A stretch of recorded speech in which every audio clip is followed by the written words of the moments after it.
आखिर क्यों बाप के कंधे पर बेटों की अर्थीयां उठीं? महाभारत की रहस्यमय कहानी। जय श्री कृष्णा। मित्रों, स्वागत है आप सभी दर्शकों का फिर से हमारे YouTube चैनल जय करीला धाम पर। दोस्तों, इस वीडियो में आज का विषय बड़ा ही गूढ़ रहस्यमय है, जो हम चर्चा करने के लिए इस वीडियो में जा रहे हैं। आखिर क्यों बाप के कंधे पर बेटों की अर्थीयां उठीं?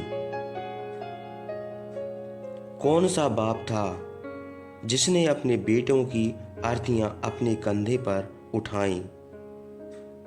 वैसे कहा तो यह जाता है कि बाप की अर्थी बेटे अपने कंधों पर उठा करके शमशान ले जाते हैं। बाप कभी बेटों की अर्थीयां नहीं ले जाता, लेकिन इस कहानी में आपको जानने के लिए मिलेगा कि आखिर बाप ने क्यों अपने बेटों की अर्थीयां कंधों पर उठाई थीं। इस कहानी में आपको जानने के लिए मिलेगा कि आखिर बाप ने क्यों अपने बेटों की अर्थीयां कंधे पर उठाई थीं और वह बाप कौन था। यह कहानी महाभारत से ली गई है और महाभारत की बहुत ही रहस्यमय कहानी है। शायद आपने सुनी नहीं होगी। यदि नहीं सुनी है तो आइए हम इस वीडियो में आपको सुनाते हैं। उस बाप का नाम जिसने अपने बेटों की अर्थीयां अपने कंधों पर उठाई थीं, और क्यों उठाई थी, ऐसा क्यों करना पड़ा उस बाप के लिए। तो आइए दोस्तों जानते हैं इस वीडियो के माध्यम से। आपसे मेरा विनम्र निवेदन है कि इस वीडियो को, महाभारत की रहस्यमय कहानी को शुरू से अंत तक जरूर सुने, तभी आपको पूर्णता से यह जानकारी मिल पाएगी कि बाप ने बेटे की अर्थीयां क्यों उठाई। चलिए दोस्तों, तो बढ़ते हैं आगे। प्रिय दर्शकों, बात उस समय की है जब महाभारत का युद्ध हुआ था। 18 दिन तक महाभारत का युद्ध चला। 18वें दिन महाभारत को जीता गया, यानी अर्जुन के लिए महाभारत में जीत हासिल हुई। अर्जुन को विजय प्राप्त हुई। जब महाभारत का युद्ध जीता गया और उधर धृतराष्ट्र जो अंधे थे, उनके 100 पुत्र मारे गए। 100 पुत्रों में से कोई नहीं बचा। जाने कितने वीर योद्धा उस महाभारत की लड़ाई में मारे गए, अपनों का बलिदान कर गए। जाने कितनी माताओं की गोदें खाली हो गईं, जाने कितने बहनों के सिंदूर उजड़ गए। बहुत बड़े बड़े योद्धा उस महाभारत में मारे गए। धृतराष्ट्र के 100 पुत्र भी धराशायी हो गए। केवल गांधारी और धृतराष्ट्र ही बचे। दोस्तों, धृतराष्ट्र जो थे बिल्कुल एकांत में एक अंधेरे कमरे में बैठे हुए थे। गांधारी भी बैठी हुई थी, अपने शोक में डूबे हुए थे। दोनों अंदर ही अंदर रो रहे थे कि यह क्या हुआ, आज हमारे 100 बेटों में से एक भी नहीं बचा। इस प्रकार दोनों रो रो कर विलाप कर रहे थे।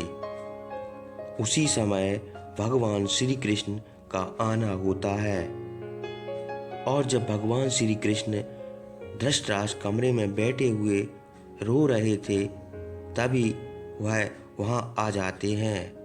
तब धृतराष्ट्र ने कृष्ण से कहा, हे माधव, हे नारायण, मैं जानना चाहता हूं कि मैंने ऐसा कौन सा पाप किया था जो आज हमारे लिए इतना बड़ा दुख हो रहा है।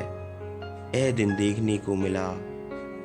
हमने अपने 100 जन्म खंगाल करके देख लिए, 100 जन्मों तक देख लिया, लेकिन मेरी नज़र में ऐसा कोई अपराध नज़र नहीं आया। ऐसा कोई पाप हमारी नज़र में नहीं है। हमारे लिए आज का दिन ऐसा देखना पड़ा। हमारे 100 पुत्र थे, दुर्योधन सहित 100 पुत्रों का इस महाभारत की लड़ाई में धराशायी हो गए।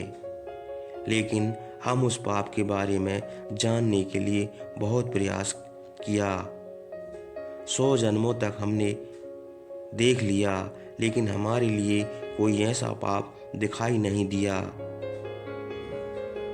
जो हमारे 100 बेटे मारे गए, जिनकी अर्थियां हमें अपने कंधों पर ही उठाने के लिए जा रहे हैं, जिनका अंतिम दाह संस्कार करने के लिए बैठा हूँ। हे कृष्ण, आप बताइए कि मैंने ऐसा कौन सा पाप किया जो आज हमारे लिए यह देखना पड़ा। अरे आपने तो बहुत समझाया था हमारे लिए। आप तो शांति दूत बन कर के आए थे, शांति का पाठ लेकर के हमारे यहाँ आए थे। आपने बहुत समझाया। ज़्यादा नहीं, पांडवों के लिए 5 गांव दे दो, लेकिन वो हमारा मूर्ख अभिमानी पुत्र दुर्योधन और दुशासन ने नहीं मानी।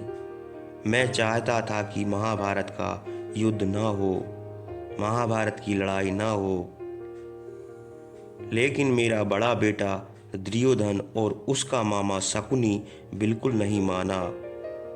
वे दोनों एक हो गए, किसी की उन्होंने नहीं मानी।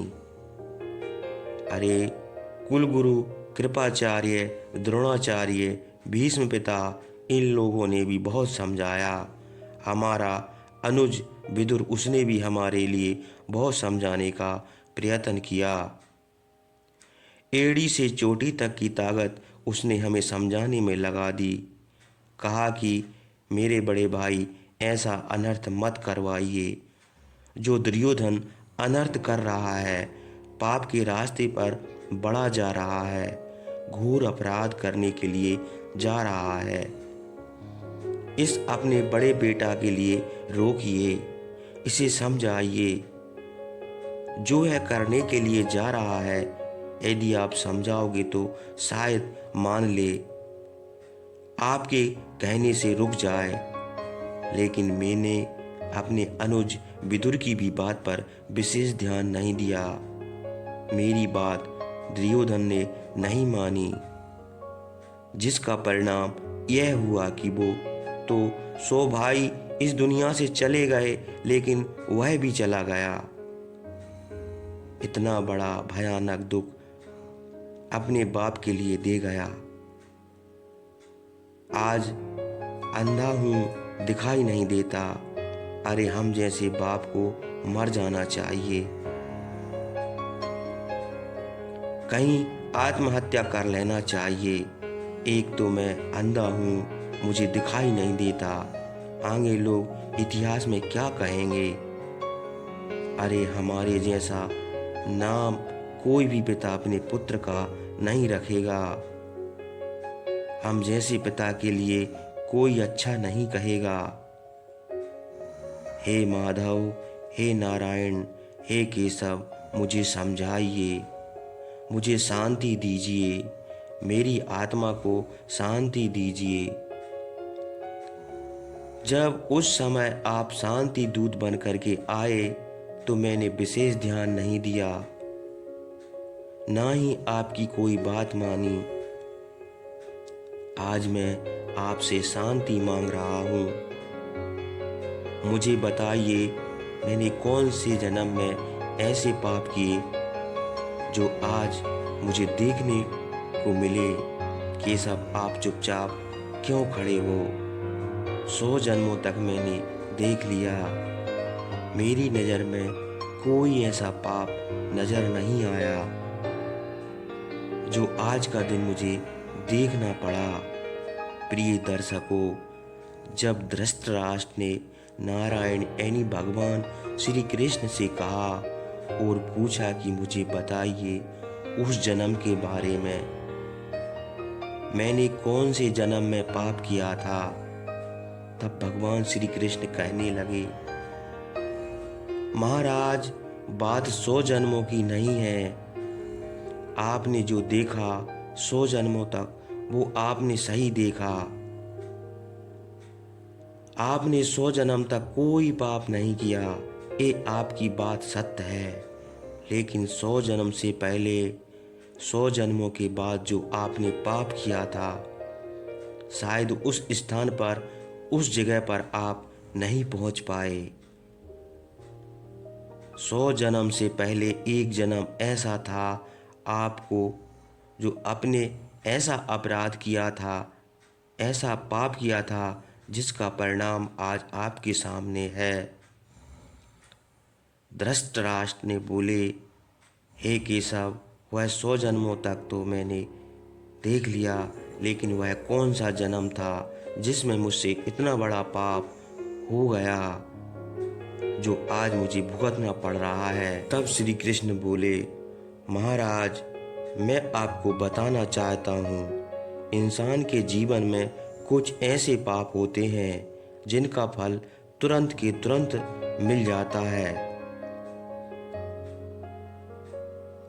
कुछ ऐसे कर्म होते हैं जिनका फल कुछ जन्मों के बाद मिलता है,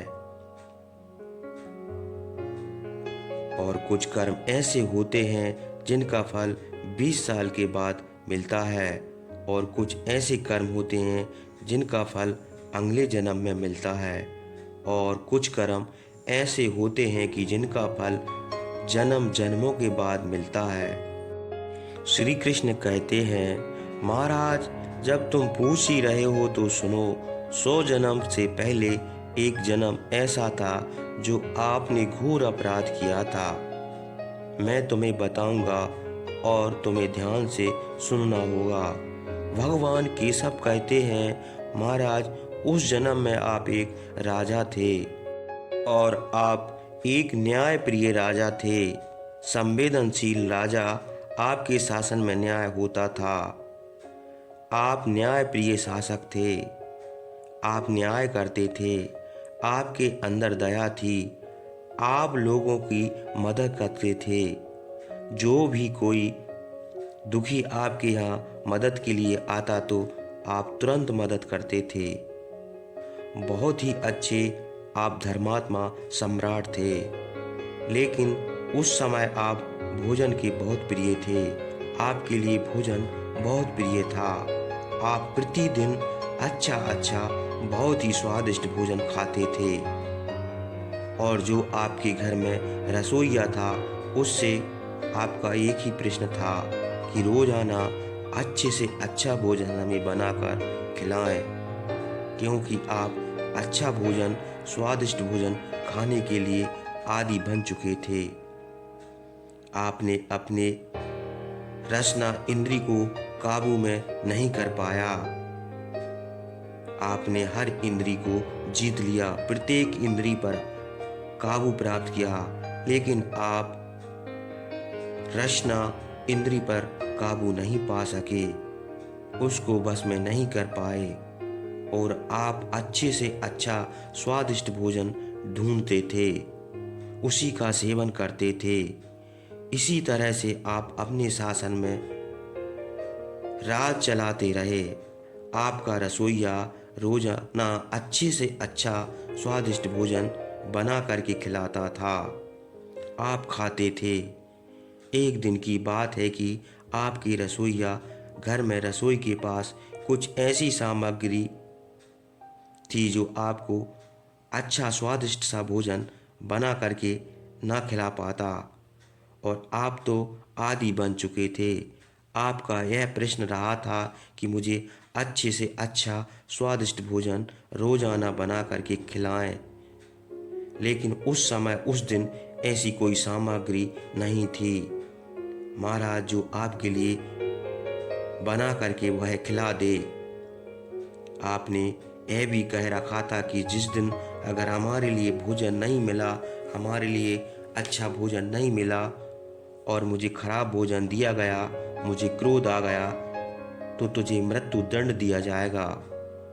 इसलिए वह रसोइया जो था, वह डर की वजह से अच्छे से अच्छा स्वादिष्ट भोजन आपको बना करके खिलाता था, और आप उससे प्रसन्न रहते थे।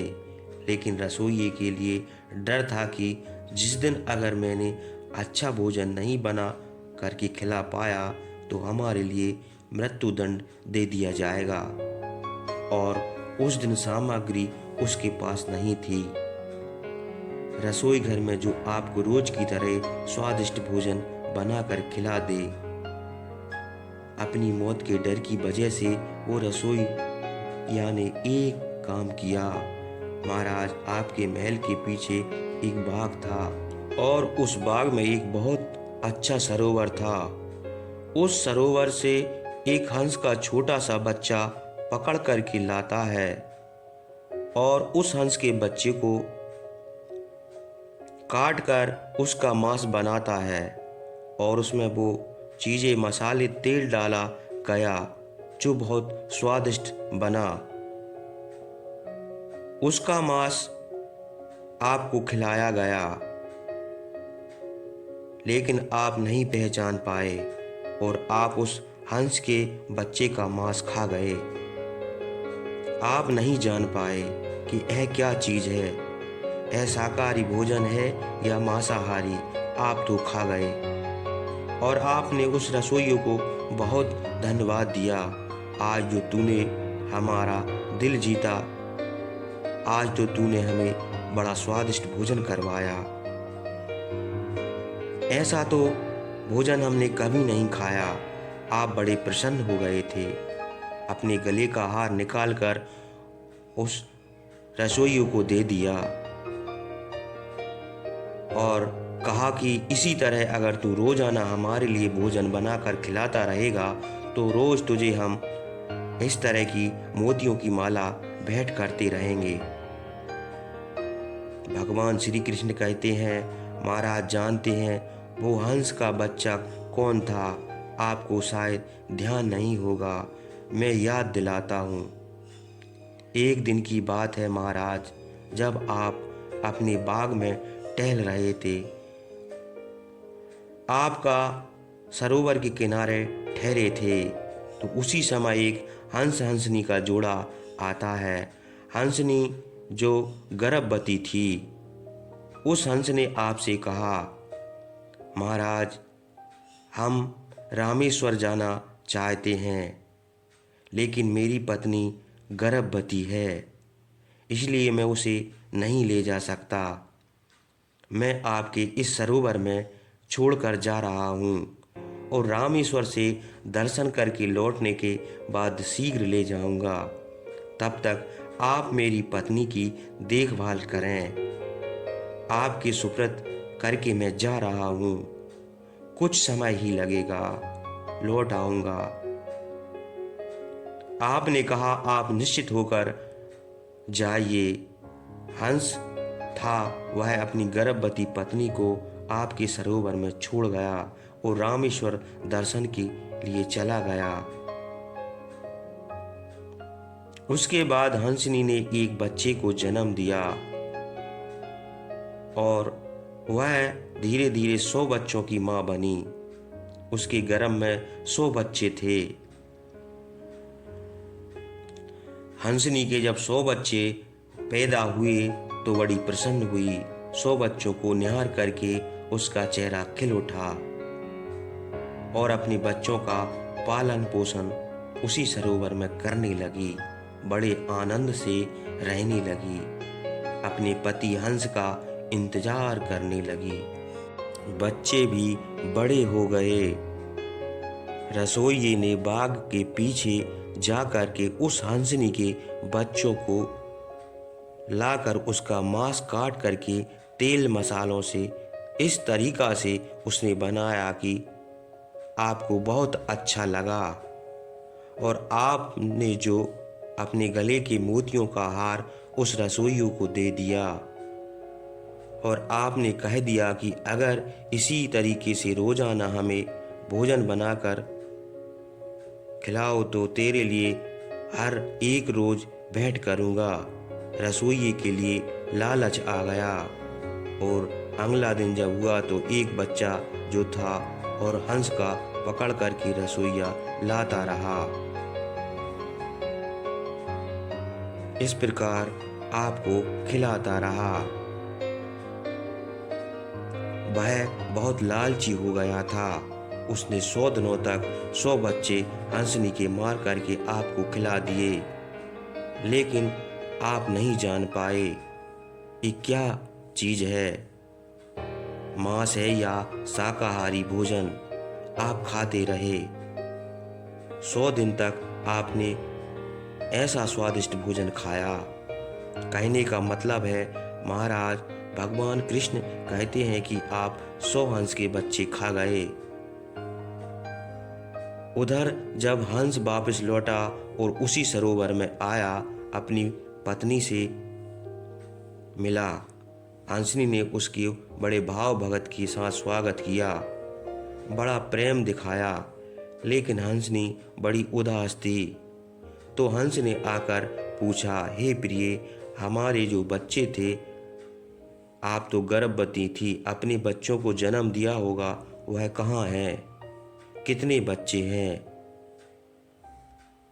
हंसनी कहने लगी, मैंने 100 बच्चों को जन्म दिया था। हंस कहने लगा, तो प्रिय बच्चे कहाँ हैं? दोस्तों, हंसनी हाथ जोड़कर उदास हो गई, कुछ बोल ना पाई। हंस ने फिर पूछा, हे भद्रे, आप बताती क्यों नहीं हो, हमारे वो 100 बच्चे कहाँ हैं? तब उस हंसनी ने दुखी होकर के हंस से कहा, यह जो सम्राट राजा हैं, इन्होंने बाघ सरोवर में गए थे, उन्हीं के रसोइये ने 100 बच्चों को मार करके उनका मांस राजा को खिला दिया।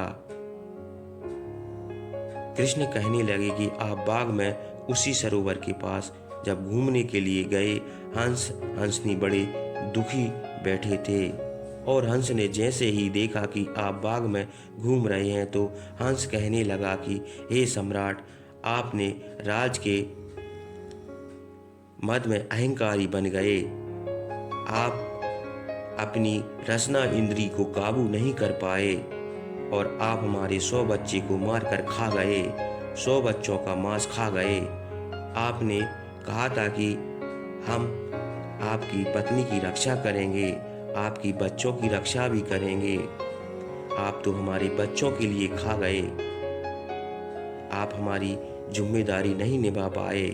हम आपके भरोसे हमारी पत्नी को छोड़कर गए थे। हमारी पत्नी ने 100 बच्चों को जन्म दिया था।